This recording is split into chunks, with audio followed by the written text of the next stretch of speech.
All right, we are back.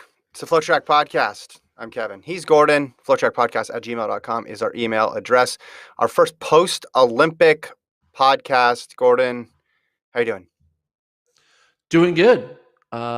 Excited for a new season of track and field, right? We just completed the year 2021. The Olympics are over. Now it's time for a new year. I guess technically there still is track going on, which is the weird part, right? Still track going on. Mm-hmm. I'm a few bucks short now. I lost a few bills. I lost a total of $277. You can see all my bets here. I missed on that final bet, which was Galen Rupp medaling. He did not medal. Mm-hmm. He got 8th. So I ended up losing $277. But here's the thing. I could have won $372 if Rupp medaled.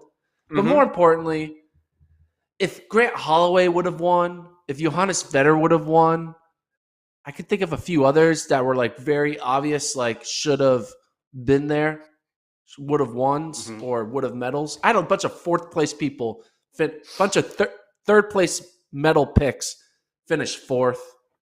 I told my mom about all these bets, and she was freaking out at the TV the entire week. It was a lot of stress for her. She thought I was out like $1,000+, but I wasn't, right? I ended up losing $277. But this makes me want to do it again. I'm definitely going to do it again in 2022 if they have odds for the World Championships. No. And my goal is, to make up for this $277 loss and get back into positive by 2022. That's the goal. Maybe there'll be more odds for other events, and I can start getting in it. Like Nuttycombe, what's the over under on the time? Or we can see a course record at Nuttycombe, maybe. So, are there odds on will or will not Cole Hawker go pro? I got a plus 150 on that. It's a lot of good stuff going on. Yeah. You didn't take any of my advice. What did your mom think about you betting money on a U.S. men's 4x1 team? What did she think about that strategy? I didn't ask her any specifics. She was just stressed the entire time. Mm-hmm. She was just, every time she saw her baby's pick not do well, she cried a little inside and stressed out. Yeah. But, I was having she's fun. She's an El Bacali super fan now, we can say, right? She's like big on Sofiane El Bacali because he got you some money. Yeah, she's big.